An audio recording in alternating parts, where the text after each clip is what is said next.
Welcome back. You're here to join us in episode 2, and we showed up too. What a fantastic week it is, here. Right? Yeah, we remembered to be here. And we Second didn't give episode, up. that's solid. We've committed, hopefully. This is just the first sign of showing up week to week and get this done. So we're hoping that you enjoyed last week's episode and that we can dig into a couple of fun things this week. This is Will and Josh for episode 2 of High Tech.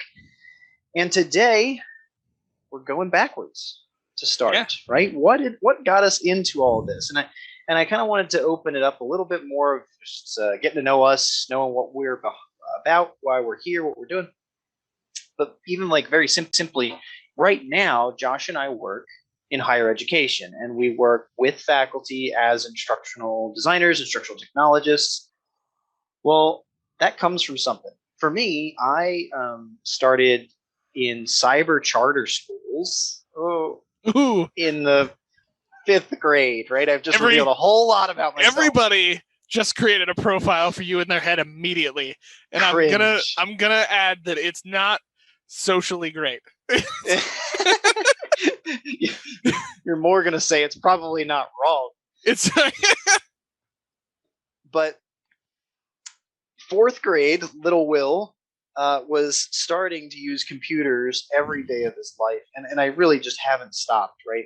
So in my undergrad experience, I did a lot of things face to face, and I think I had 2 online courses. I really don't think I had that many online courses in undergrad. I did my grad fully online, so my master's degree was fully online, and then of course every day my job is working across, showing up in physical classrooms and helping faculty deliver, instructional technology in their classes, or even I've gone into classes now and been a part of like lecturing on instructional technology and the adoption of technology, right? Universal design and other things like that.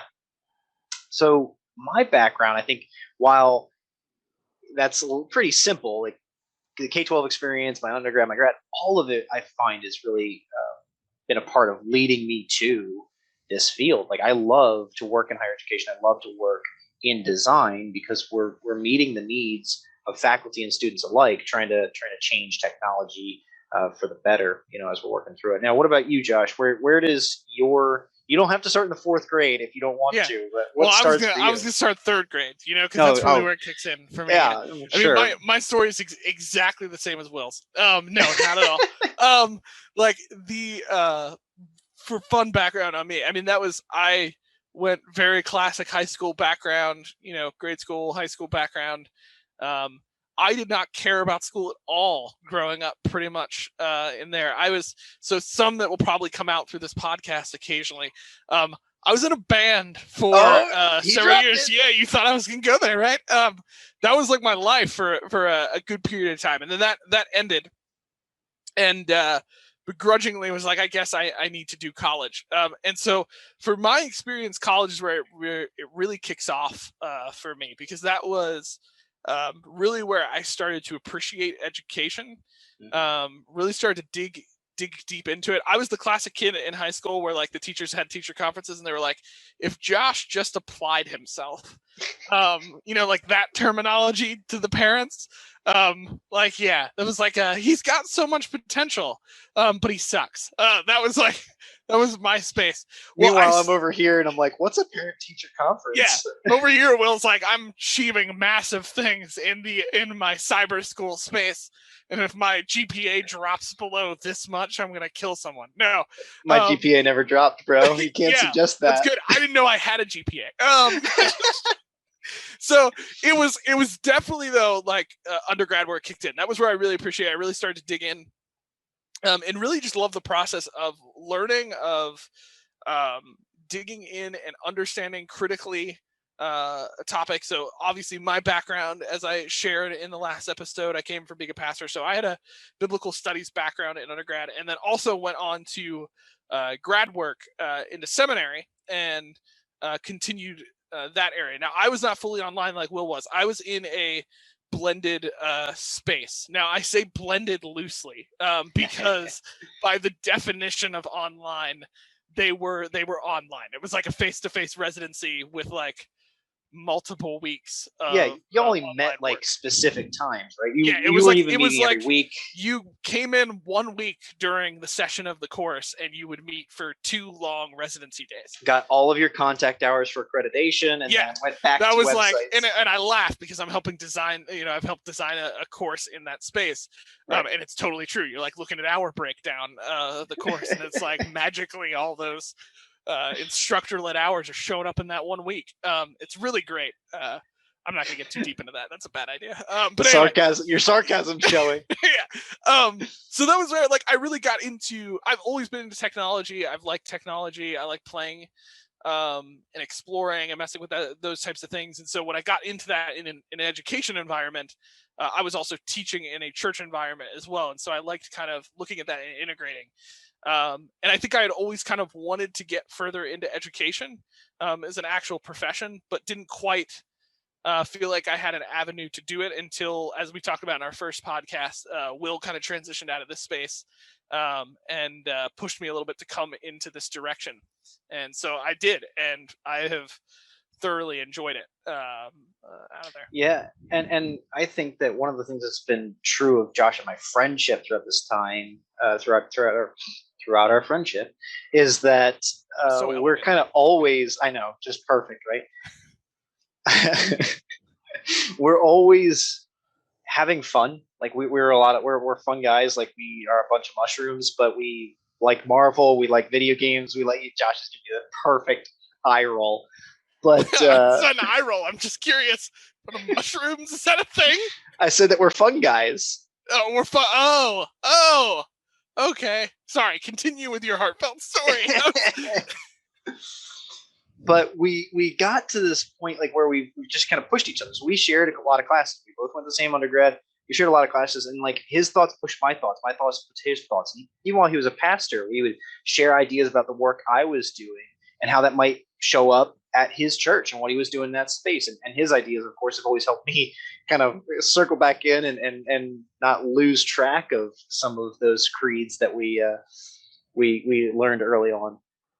All of that makes for just such a fun journey into this stuff where we're talking about, okay, we're doing prep for this episode. We talked about one tool, which you'll hear in a little bit. Well, that ended up in this conversation that comprised like 6 or 7 tools. And we decided we're going to have to, pick 2 of them, and we're going to surprise the listeners today with, our best. Well, like we just had a quick idea and we take it so much further. And that's true, I think, even in the sense where, we want to give you a little bit of our academic background because it colors why we do what we do today. But then it kind of leads into like the technology stuff and why we do what we do with these. With me, I was hired into the Office of Online Education as a office assistant. That was it. I mean, literally answer the phones, be present, help the instructional designers. We need you to make courses in Moodle. Manually make all of the courses in Moodle. That was my job. And from there forwards, the LMS was an entry point for me. I didn't know that just in the little bit of work I do with Moodle and trying to figure it out, make it work better. And really, I mean, I just hated building courses one by one, right? So I was trying to make it a little faster. Exciting. Isn't it? This click. Yeah. That's what some of the people listening to this episode right now are like, that's my career. I've got this. Oh, they're probably about to switch us off to go. Yeah, like I'm going to go do nothing but build a course online. Not even content, piece. Right? Yeah, not even just content. Not the exciting part. The SISID, right? We need to sync it. Yeah. We need to make sure the professor's in it, the students are in it. Yeah. But we got to where we are. I think where we're so I toot my own horn here, so insightful and so critically reflective. That's a bunch of crap, but like we care so much about this from very simple things that got us here. Like I encouraged Josh to pursue this field. He got into it, and he's got a team that's encouraging him and cultivating him in this field. But he cares about technology. He cares about systems. He was already doing those kinds of things as a pastor. I was just trying to make Moodle work better. I was trying to make it work faster. and here we are. Like, what else do you think kind of led out for you in the early days of getting into this field and getting started? Yeah, I think for me, it's just like I have always wanted to. I think when I see something that I clearly think is a problem, I want a solution for it. And I think like that has driven me into different places that I've went. And what has fueled me here is that like I want to be able to solve problems. I want to find solutions to those issues. Um, and then also I think just like being able to critically evaluate technology has driven me into that space. Yeah. And that kind of combination of that. Because I've grown up in all different respects. Like I have grown up in knowing the people who are technology happy and we're bringing everything on and we're dropping the 12 different tools on week one. Yep. And Yep. I have seen the other group that's like the technology is the devil that shall ruin the entire universe. Like that's that Take me back to dynamic. Stone Tablet. Yeah, take me back to Stone Tablet because Stone Tablet wasn't an element of technology at its moment. But Right. like that, I think has kind of fueled me in that space that like technology can be leveraged, it can be used well, but it is also an animal that needs to be taken care of carefully. That Yeah. it can um, also hurt if technology in of itself is its end. And I think like that has kind of fueled me in the space of my passion for learning. Like higher ed is specifically in my world helped change my entire perspective on education, my perspective on learning, my life in general really changed when I came into higher ed. And I think that's why I have such a passion for like how much good solid learning built on actually how people learn can help. And I think technology can really enhance courses across, whether it's online or it's a hybrid model, or whatever you're dealing with. If the technology is done well, it can be a environment that fosters learning in a space that you can't always grab the student like you Right. can in a classroom. And we're both honest enough to say that even technology done well can flop. And Oh yeah, a lot of the things, a lot of the, I think, even the faculty I work with, a lot of the examples where like, oh, I don't use that, I can't use that, I won't use that kind of responses come from a well-intentioned bad experience. yeah, And it's like, hey, work with me, work with Josh. We're gonna take your good intentions and make them practical, make them work. Because oh yeah, I mean, my number one, I mean, this even 2 weeks ago, I was hearing this. I will not use the Zoom polls. They're trash. Okay, let's, I that's out for debate. But what the one of the number one issues that faculty member had with Zoom polls has since been remedied in 3 or 4 updates. Like, it was about being able to launch them ahead of time, and they're just so clunky and you can't prepare them, and I got to make them. It takes so long. Like, it still has some steps to it, but they did actually create a feature to let you prepare your Zoom polls that was not yeah. there when this faculty member first tried it. So I'm like, maybe we could give it another try. Yeah. Yeah, no, I've had similar situations that like, and one of the areas I've kind of grown into in my space that I'm at now is that, and I'm by no means an expert in this space, so do not take this as an advertisement. I am clearly still learning, because a biblical studies background does not equal what I'm about to talk about. But I've been a lot more interested in like user experience and how that integrates with what we're doing in instructional design or even in instructional technology, specifically in my space in instructional technology. And how like most of the times when things go bad in courses with technology, yes, okay, technology is going to fail you sometimes. Like, let's just be honest. There's no perfect video recorder. Any of you recording lectures out there right now, if you found one, please tell me, because I have searched and there is nothing perfect. And Amazon web servers never crash. Oh yeah, they're solid, right? We've never had that problem. This episode's brought to you by Amazon Web Service. No, I mean, it is technically functionally, but not a sponsor. But not a sponsor. We are not a sponsor. We are not taking money from them. Not yet. I mean, who knows? But I just don't want them to exactly. Yeah. Okay. This is great conversation. So anyway, but the point there is that a lot of the issues I think can be tied back to either like growing pains of learning the tool, or quite frankly, just like bad instruction, like not clear instruction being provided for the students. And that's not like a criticism of the instructor. Right. That's just a general kind of how do people learn how to use things. And so like for me, that's kind of been my passion recently, trying to learn that better so that I can help faculty implement that in courses better in what they're doing. Yeah, man, I think that there's so much in that, and those learning steps. Like, here's the true authenticity of us in the learning experience field, in the learning design field. We're learning it too. Yeah. We have a pretty good, I'd say, foundation of like the why, answering the why we do this, why we want video, why we want interaction, why we want engagement. We've got a lot of those why answers, and we do the research and we keep up with the field on that. But I've got to learn the tool to teach the faculty member. I've got to learn, what just happened with COVID and why we need to be more empathetic to learners with the webcam requirements. Why we're staying on top of that too, and it really does keep changing. And even like I was thinking about in this segment, my experience academically helps inform who I am and why. But I can actually track my career by learning management systems. Okay, yeah, you've been through most of them. I mean, there's only a handful that you have not touched yet. Whoa, pedestal, me falling off. Let's not do that. But I started in Moodle, right? And I was an office assistant, and I had to learn some things. And by struggling with Moodle and working with Moodle, I learned a lot to get to the next step of my life, where I went through a learning management system transition. I went through an LMS transition to change from Moodle to Schoology. And when I did that, it was really evident in my skills and in the project we did that, I moved up from office assistant to learning management system administrator. Well, that was a great movement for me, but that became an open ground. Everyone saw my name in the process. The faculty saw me all over the LMS. I was a part of the launch training. I was a part of the documentation.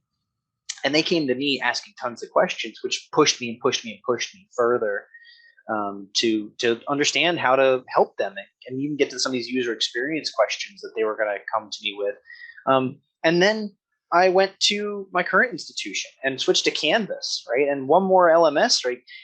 That changed all of how I perceive the process of like online learning, because LMS to LMS, Schoology is a plug and play, one kind of landing page for your content materials and then folders. Canvas is like a junk drawer that you need to organize very thoughtfully. Well, oh wow, be harsh. The one thing that will come out in this podcast, folks. Okay, let's just get this out of the way right now, because we'll just be clear about it. I took over after Will left in Schoology, and we transitioned from Schoology. My experience with LMSs, I did some work in Moodle. It's hard to remember that I did work as a student in Moodle. But then came in, basically took, how everybody came to Will for questions. So I had to be the replacement for that. But also during the time that after Will had built love for Schoology, the person to say, hey, we're going to go to Canvas. You wretch, you. Yeah. But the reason I got to that is our perspective. Will very much like Schoology in spaces. We will probably argue occasionally, because I would not necessarily say Canvas is a junk drawer. I would say that there's maybe too many drawers they've added, and we need to organize those drawers. Too many junk drawers. But Schoology is maybe a single drawer that I can barely fit my clothes in. Okay, that's well, we're not getting any promotions for this. No, not sponsored. Yeah, we're about to get destroyed. Well, all that I think is a bit of why we do what we do it, and there's so much of each of these tools that's been a part of our growth and helping us, frankly, just beg the question. That's a lot of what I think Josh and I get paid to do, is beg the question and then get time to answer it. Would you disagree? That's definitely. I think some of it is where I've been at, is trying to anticipate the question and then and help get the faculty to the answers before they necessarily know they need those answers. That's, I think, some of that. Some of my work lately has felt like just constantly trying to enhance our training resources so that we can just get faculty using Canvas well, because it's a necessity right now. That's really where I think we've been at. Yeah. All right. Well, that's a little bit of us winding down on the how we got here. Let's transition over to today's app topic. We'll get there in just a second, where we're not actually going to hit you with one tool, but a conversation on a kind of genre of tools and how you can pick the best one for your classroom.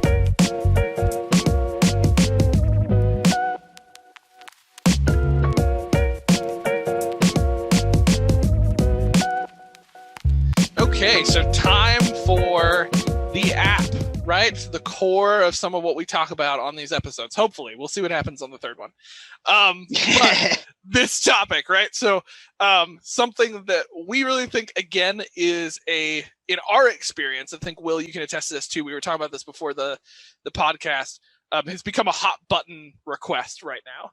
Or hot topic requests right now because of the environment we're in. So digital whiteboard tools, like virtual whiteboard type of situations.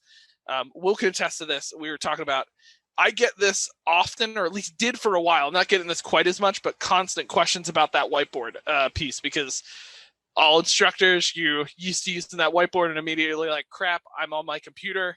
What do I do? How do I write things up? I don't want to like just keep sending PDFs to them eternally until they die. What do I do here?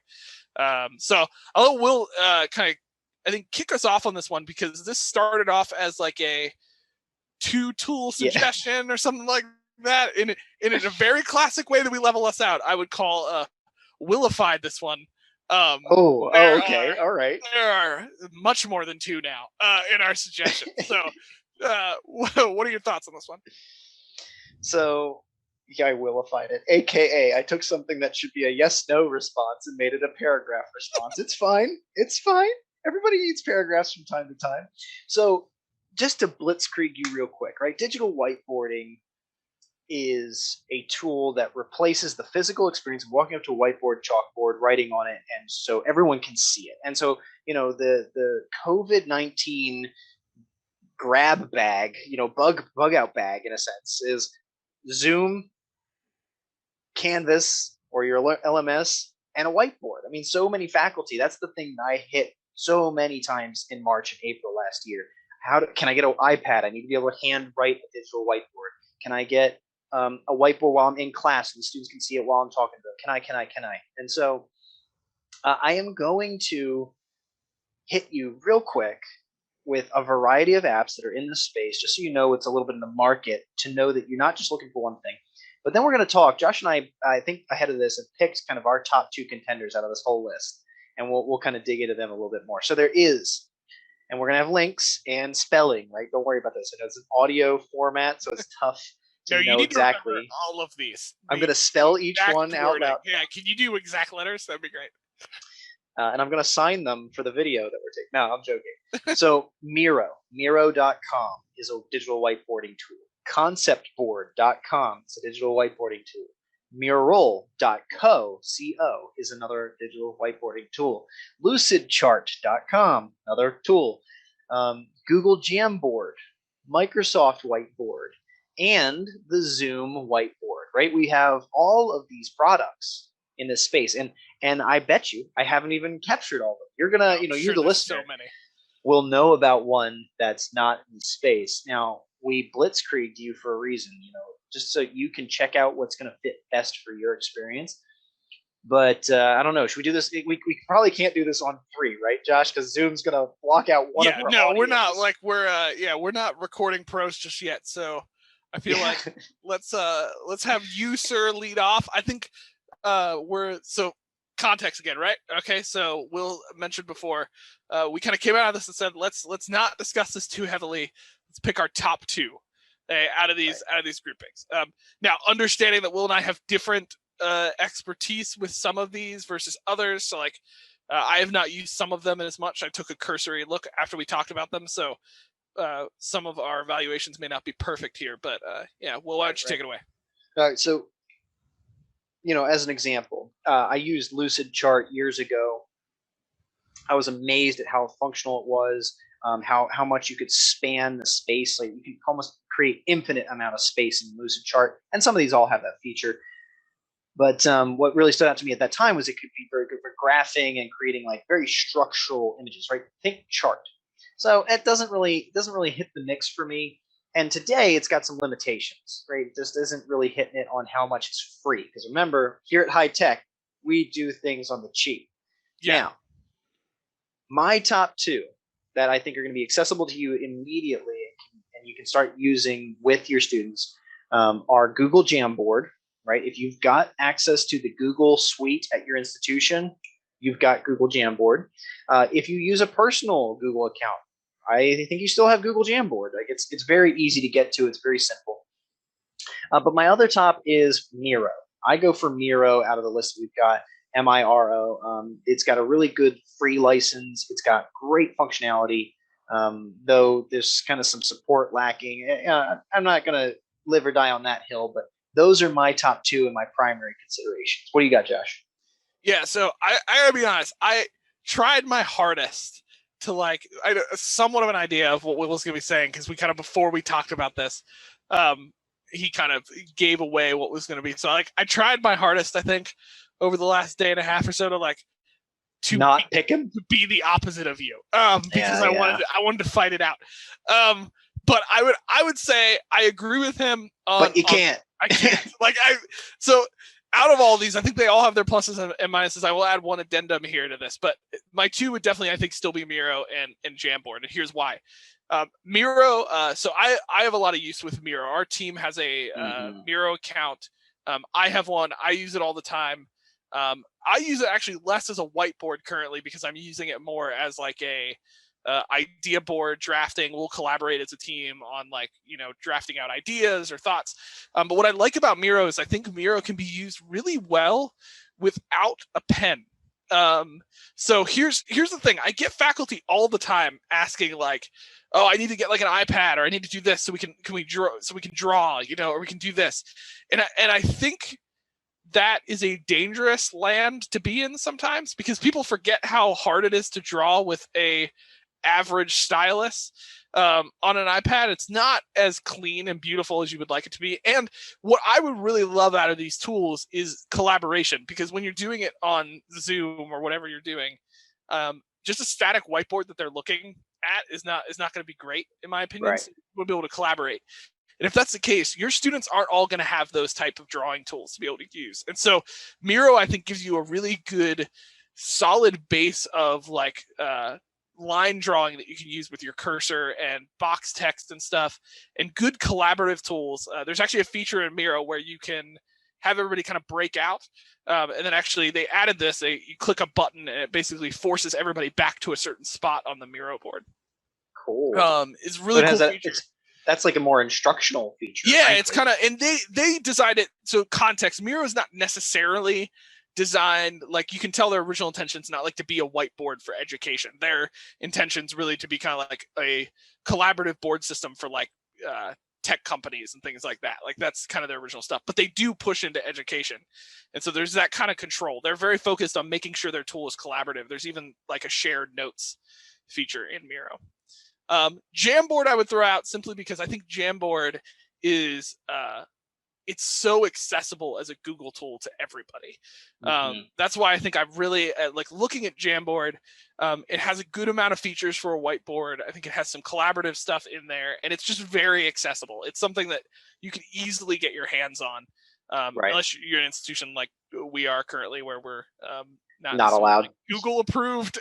So although that may be changing. Yeah. I think Jamboard fits in there. Yeah, and we have to give a consolation prize. Third place, maybe it's not even third place. It's just you showed up, right? You showed up. Good job to Zoom Whiteboard. And why I say that is the Zoom Whiteboard is in your experience, right? It's a part of your daily thing. I mean, if you're not a Zoom institution, then it's not. Maybe you've got MS Teams. Maybe you're using Google Meet, and maybe they've got their own whiteboarding tools. But Zoom Whiteboard, right, that's kind of the standard right now, and it's a part of your experience. When you're in Zoom, you share screen, whiteboard's up, easy. The students can annotate on it, you can annotate on it. I recall an instructor that I helped at Josh's institution that actually taught Hebrew, the language Hebrew, by using like those kinds of annotation tools to write Hebrew letters for the students. Like you can do a lot with that. Yeah. But it's just so limited. All you can do in the Zoom whiteboard is draw, stamp, and text. And Yeah. you can't do more than one page. You can't make the page bigger. You can't do breakouts where people can have their Yeah. own spaces. Like, you're very, very, very limited in Zoom whiteboard. So the alternative would be to use something like Miro and either screen share it or just have the students open it up on their links, right? They have to open it up on their own devices to work with it as you're going. But everything you can do in Zoom Whiteboard or Google Jamboard, you can do in Miro. Yeah. Whether it's handwriting, whether it's typing, whether it's and with Miro and those kinds of tools, you can integrate links and you can integrate documents and you can integrate so much work into it. My number one winner here, though, so I put out a number of these tools today. Each of them has some sort of free component. Concept Boards. Concept Board does like a free for education beta program, and it's currently full, so that's not an option here in 2021, beginning of 2021. But Miro says they are free forever for educators, and you know what? I just really appreciate that commitment. And of course, they could change. Their product might have to modify, but right now, that's a really encouraging thing to hear that Miro wants you, the faculty member, to succeed. If you are going to be a university, and you want to have all the faculty have access to Miro, you got to pay for it, got to buy up. But that's not your problem, right? If you're the faculty member, if you're the designer looking to adopt this tool in a course, you can do it tomorrow. It's that easy with the content you've got. Yeah. Now, I would just to your kind of third place Zoom whiteboard piece. That was the addendum I would throw in there is just definitely that the one advantage I think Zoom Whiteboard does have in this space is that if you're using Zoom, and also for context, the Teams comment that you made, I believe Microsoft Whiteboard is actually the Teams Whiteboard tool. Yep. So both of those kind of have a similar space right now, which is where they are integrated into the tool you're using. And my one ad would be if you were an instructor or anybody trying to implement this type of idea and technology is not your friend just yet, and you're new to this idea of Zoom and even some of the stuff that you're doing, Zoom Whiteboard might be a nice soft launch into this idea of doing a digital whiteboard, only because it is so integrated into what's happening in Zoom that it's not a far reach to bring that in what you're doing. And in Miro, there is going to be some account setup. And you may run into limitations of what your institution's allowing you to do. So that's just kind of a small piece I think I would throw in there. Now, Josh, we hit pretty heavy here with the tools first. And I think it's helpful because now we could really focus the conversation. But there's a lot to digital whiteboarding that's tool agnostic, right? It doesn't matter what tool we're talking about here. And I kind of want to dig into some of those practices to help flesh out why we would do this. So, like I mentioned, maybe you are a language teacher and you are trying to write language. You want to actually, write Hebrew, write Greek, write Spanish with all the accents. Maybe you want the students to be able to do that, right? If it's language acquisition, the production of language is a good skill for students to practice. So this is something where you want mathematics. This is a question I get every week, probably. How can I do a scientific equation or a mathematical equation in Canvas, in Zoom, in a quiz, in an assessment, right? So these kinds of tools really meet those needs. Josh, I'll cue you up here if you've got others in mind, but we want to make sure that we're considering when we go to these digital whiteboards, okay, when I was in the classroom, I used a whiteboard because I needed these students to see content I generated. And maybe that was about the sequence of generating it, right? Writing a mathematical equation out from X to equals to the Y, right, is helpful for them to see the procedure. However, if I was spending time with that whiteboard, handwriting several lines of prose so we could analyze that prose, I don't think that's the digital whiteboard now as your solution. You should type that up in a slide. Yeah, you got the resources. And the piece to remember, too, in the whiteboard, is there is a difference to this Zoom teaching. There's a difference to this video recording type of thing where you want some of those resources that you normally would have put up on a whiteboard that a student might have had time to take notes or take a picture of real quick. You want it to be in a more accessible format that they can have. And so if that's what you're doing, providing that in a document format, kind of prepping ahead of time, I think is the place. I think the space the whiteboard really helps us with is, like you said, if the effort, like the actual writing of it out, is what you're teaching in there. You're writing equations that, like, you're not going to be placing those on documents ahead of time necessarily always. You're actually writing them out, working through them together at that moment. I think like those are good moments. And I think collaborative stuff. I think the whiteboard digitally takes a little bit more of, in my opinion, priority for a collaborative space than it did before. Like, you got to remember, you're in that classroom. Normally you're having them walk around and maybe you have them break out and they're writing stuff up on different parts of the board, or they're breaking up and writing those things. You can use like a Miro, for instance, to easily have them kind of just like be in the same board, and they can just like go to sections. The Miro boards are super big. They can go to sections and just like kind of block out what they're trying to write, and then you can all come back together and show that stuff. That's a priority, I think, that a whiteboard digitally can really help with. And I want to make a helpful distinction here. That is a synchronous learning activity, right? The value in that is I have the students in class with me or on an activity time with each other. Something I just thought of this. Like, we've been talking digital whiteboards for about the last 3 days as we've been thinking about this episode and what we're planning on. These are all synchronous. If you just want to create that lecture video that's your voice over handwritten narration, right? To walk through an equation or to walk through a procedure, whatever, there's a whole different set of apps and technologies for that. That's a whole different app section. I just thought of one, right off the bat, and I put it here in our notes, so we've got it for later. But Show Me is an iPad app that is actually really great. It does have a free version. It's a premium thing. Whiteboard, couple different colors. You can put a picture or a PDF in there or not.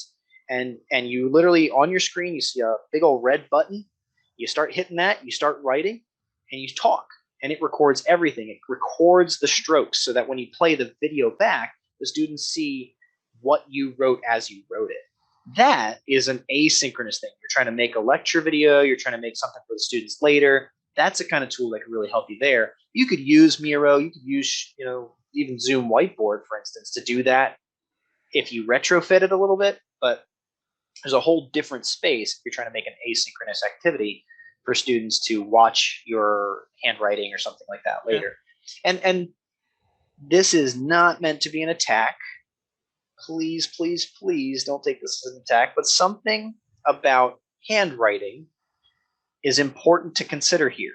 Handwriting helps us walk through a visual procedure as you're thinking about it. And it gives us the freedom to write, to create anything we can imagine in our heads, whatever you're capable of. You talk to me, that's stick figures. You talk to Josh's wife, that might be a beautiful image, right? She's a graphic artist, she's a drawer, etc. If you talk to me, it's neither. I can't draw both. Yeah, it's barely letters, right? Hence maybe my preference towards typing instead of hand drawing. And that's the point here, Josh. There are times now as we get into the digital space that I really want to encourage folks to think through. If you can type it, it's actually more legible and more reusable and more accessible to type than to handwrite. If you handwrite something, especially into something like Show Me or into one of these tools, that is not necessarily going to be able to be read by a screen reader, which is what we need for any student who has some sort of reading or visibility disability, right?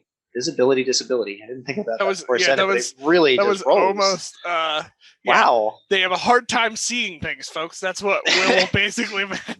And now for a translation. I really willified that. Yeah. But I just encourage you, think text first. Think type first, because if you can type it, if you can put it into a Word document or into your slides, it can be accessible later. And that, again, see, this is the worst part about this, right? That brings up the next honorable mention, and it's not necessarily a digital whiteboard tool. I see you typing right now. Don't even bring this into this conversation right now. But OneNote. I would like to throw a disclaimer. I do not support anything that is being said at this exact moment. OneNote, Microsoft's OneNote tool, is one of the tools that's really good I can barely say it with a straight face. Josh and I have both had a lot of issues with OneNote over the years. So clearly it didn't make the first list for a reason. But OneNote at least has this. You can share, you can see each other writing and doing things in synchronicity. So live time, you can see each other at the same time. And OneNote can actually read text and OCR it, or optical character recognition, that's true. on the text as you make it. So OneNote might be something that splits the difference if you're concerned for accessibility and students that may be even using, like international students using a translator to help them with their learning, right? We want to make sure that there's a text equivalent for almost anything we do, because that's going to ensure that the students can read it. Handwriting is not always legible. I'm looking at you, doctors. That it's readable by a computer, optical character recognition, and so many other things. So sorry for the little like diatribe, but these tools are great. Please use them, but also remember that this learning content is really important to be accessible and available to our students in so many different media types. Yeah, and to our joke about OneNote, to the points that Will is making, you might have converted me over a little bit to like being like, maybe I overlooked OneNote a little bit in this space, because they do some positives. I would encourage, whatever you're going to use, start with the one that fits into. Let's not pretend like if you're in an institution or a school, that we live in a world where your institution may not be dictating what type of tools you can use. So we've mentioned a lot of things that fit into groupings of tools that institutions often use. Jamboard, if you're using Google, might be your go-to, pull it in. If you're using a Microsoft housed kind of school that's using a lot of Microsoft tools, it may be that OneNote might be a good solution to have some of that collaborative whiteboard feel going on. I will say OneNote's not a whiteboard tool, so you're going to have some logistical problems there, I think. And Microsoft does have a Microsoft whiteboard tool, but we barely mentioned it because it very much suffers for anybody using Mac. And that's the other thing you need to remember. Your students are going to be able to need to access this if this is something they're using together. And if you're using Zoom, maybe Zoom is your first spot, because as much as Right. Zoom is limited, it's limited for us who are techies who like to do things in whiteboard, that I think. And if this is something that you're getting into new, whiteboard in Zoom might be your best starting point. We fire hydrant into you today. I think you've now, in 2 episodes, got the full spectrum of our capabilities. We can go laser focused into Canva, dig into it, really tell you what that tool can do. And then we can kind of hit the broader space of digital whiteboards and all the types of technologies in that space. At High Tech, we prioritize cheap, we prioritize free, but after that, Josh and I do take a lot of concern for the support available things, cost, if it's accessible, if there's privacy and content concerns, right? In our field, there was a huge blow up in the last 10 years with a tool called Grammarly.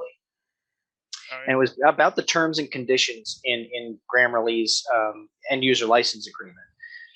Now, I'm going to be honest, I don't remember the full set of details as to how it panned out and if it was true or not, but here's the gist. Grammarly's terms of conditions at the time stated that they pretty much, this is the perception, they pretty much owned any work that was submitted to Grammarly, which was a grammar checker.